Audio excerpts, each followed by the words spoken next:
Vijayawada central నియోజకవర్గంలో సమస్యలతో ఎవరు వచ్చినా తక్షణమే వాటిని పరిష్కరిస్తున్నామని టీడీపీ యువ నాయకుడు బోండా రవితేజ అన్నారు. ఆర్థికంగా మహిళలు ముందుకు వెళ్లాలన్న ఆలోచనతో వారికి ఉపాధి అవకాశాలను చూపిస్తున్నామన్నారు.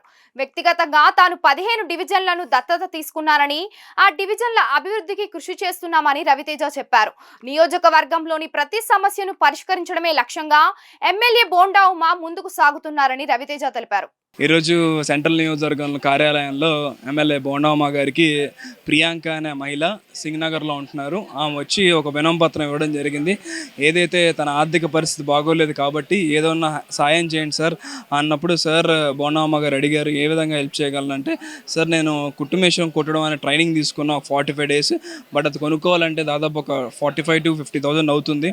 ఏదన్నా కాస్త మీరు సమకూరిస్తే మా ఫ్యామిలీకి ఉపయోగపడిద్ది అని చెప్పిన రోజున ఆ రోజే అప్పటికప్పుడే సార్ స్పందించి బోండామ్మ గారు ప్రియాంకకి కుట్టు మిషన్ కుట్టించుకునేటువంటి ఒక ఎక్విప్మెంట్ అంతా కూడా ఆయన సొంత నిధులతో ఇవ్వడం జరిగింది.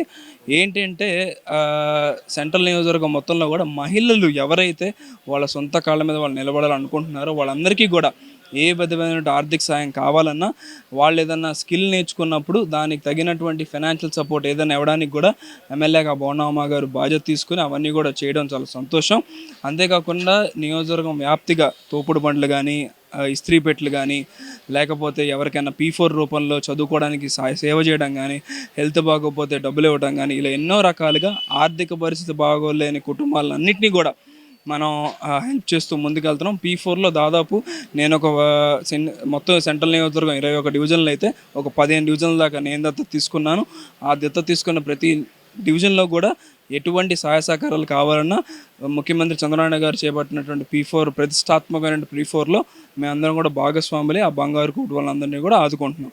తప్పనిసరిగా ఇదే రీతిలో రానున్న రోజుల్లో కంటిన్యూ చేసి సెంట్రల్ నియోజకవర్గంలో ఉన్నటువంటి ఎవరికి ఏ కష్టం వచ్చినా సరే ముందుండి సాయం చేయడానికి బోండామ్మ గారు కానీ ఆయన కార్యకర్తలుగా మేమందరం కూడా సిద్ధంగా ఉన్నామని తెలియజేస్తున్నాం.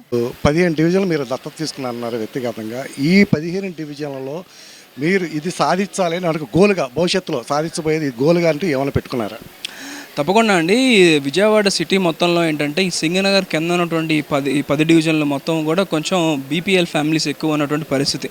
సో వాళ్ళందరికీ కూడా కొన్ని మౌలిక సదుపాయాలు అంటే వాటర్ ప్లాంట్స్ కానీ, లేకపోతే నాణ్యమైనటువంటి ఫుడ్ అందించడం కానీ, పిల్లల చదువులకు కావాల్సినటువంటి ఆర్థిక సాయం కానీ, లేకపోతే వాళ్ళు పెద్ద చదువులకు అమెరికా కానీ ఆస్ట్రేలియా కానీ వెళ్ళాలన్న వాళ్ళకి వీసా ఖర్చులు కానీ డబ్బులు కానీ ఇవన్నీ కూడా వాళ్ళు ఏవైతే జెన్యూన్గా మన కేసెస్ అనిపించిన అన్నింటినీ కూడా టేకప్ చేసి వాళ్ళకి మన నుంచి ఏ విధమైన సపోర్ట్ చేయగలం అన్నవన్నీ కూడా మనం వాళ్ళకి ట్రైనింగ్కి చాలా ఖర్చు అయ్యేది, GRE రావడానికి ఖర్చు అయ్యేది, ఇవన్నీ కూడా వాళ్ళు హెల్ప్ చేయడానికి మేమందరం కూడా ముందుండి ఒక టీంని పెట్టుకుని ఇవన్నిటిని కూడా హెల్ప్ చేస్తూ ముందుకెళ్తున్నాం. వాళ్ళందరూ అడిగేది ఒకటే, సార్ మా ఆర్థిక స్తోమత అంత బాగోలేదు, ఏదన్నా మీరు దయ చూపిస్తే చేస్తే తప్పనిసరిగా మా పిల్లలు బాగా చదువుకుంటారని చెప్పిన ఫ్యామిలీస్ అన్నింటినీ కూడా ఆదరించాం, ముందుకు తీసుకెళ్తున్నాం.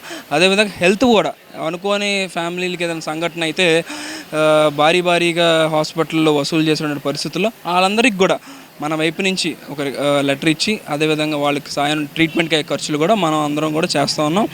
డివిజన్ మొత్తంలో కూడా ఎమ్మెల్యే గారు పూర్తి స్థాయిలో రోడ్స్ కానీ, లైట్స్ కానీ, లేకపోతే పార్కులు అభివృద్ధి చేయడం కానీ, హెల్త్ కేర్ సెంటర్స్ కానీ ఇవన్నింటినీ కూడా పూర్తి స్థాయిలో సెంట్రల్ నియోజకవర్గాన్ని ఎస్పెషల్లీ ఈ 10 డివిజన్లు 15 డివిజన్లు మొత్తాన్ని కూడా ఒక మోడల్ డివిజన్స్గా తీర్చిదిద్దే క్రమంలోనే ఎమ్మెల్యే బోండామ్మ గారు పనిచేస్తున్నారు. వాళ్ళందరికీ ఆయనకి కార్యకర్తలుగా మేమందరం కూడా ఆయనకి ఏ డైరెక్షన్ ఇస్తే ఆ డైరెక్షన్ చేయడానికి కూడా మేమందరం సిద్ధంగా ఉన్నాం. తర్వాత రాజీనగర్, కొత్త రాజీనగర్, పాత రాజీనగర్, కంట్రిక లాంటిలో అడుక్కో కట్టిన ఇల్లు 45 గజాలు కట్టిన ఇల్లు ఉన్నాయి. అవి ఎప్పుడో 25-30 ఏళ్ళ క్రితం కట్టినాయి. చాలా వరకు స్లాబులు లీక్ అవ్వటం అలాంటివి ఉన్నాయి. వాటి పరంగా ఏమన్నా ఒక నిర్ణయం తీసుకునేది ఉందో వాళ్ళకి సాయం చేయటం లాంటిది ఏమన్నా? అంటే అవన్నీ స్లాబులు కారిపోవటం, చిన్న వర్షం కూడా ఇళ్లలోకి నీరు రావటం వచ్చింది కదా, ఒక ప్రణాళిక లాంటిది ఏమైనా ఉందా? అంటే తప్పనిసరిగా 2014 నుంచి 19 వరకు మనం ఒక చాలా చంద్రబాబు నాయుడు గారు కానీ స్థానికంగా ఎమ్మెల్యే బోండామ్మ గారు ఇన్ని గజాల కన్నా ఎక్కువ ఉన్న ఇల్లులు మొత్తాన్ని కూడా BLC స్కీమ్ ద్వారా వాళ్ళకి ఏ విధమైన సాయం, ఒక ఫ్లోర్ వేసుకోవాలంటే ప్రభుత్వమే దానికి కావాల్సిన డబ్బులన్నింటినీ కూడా కేటాయించి వాళ్ళని జోబులో నుంచి ఒక్క రూపాయి కూడా ఖర్చు అవ్వకుండా ఒక స్కీమ్ని తీసుకొచ్చింది. ఆ స్కీమ్లో దాదాపు సెంట్రల్ నియోజకవర్గంలో మీరు చెప్పినటువంటి కంట్రిగా, రాజీవ్ నగర్, రాధానగర్ ఏరియాల్లో, వడ్రు కాలనీ ఏరియాలు అన్నింటినీ కూడా ఎన్నో ఇల్లులు పడ్డాయి. కానీ 2019లో ఎప్పుడైతే ప్రభుత్వం మారిందో అప్పటి నుంచి ఆ స్కీమ్ ఆపేసి ఆ కట్టుకునే ఇల్లులు ఎవరైతే ఉన్నాయో అవన్నీ కూడా ఆగిపోయి ఇప్పుడు మీరు చెప్పిన ఇబ్బందికి ఆ ఇల్లులన్నీ కూడా రావడం జరిగింది.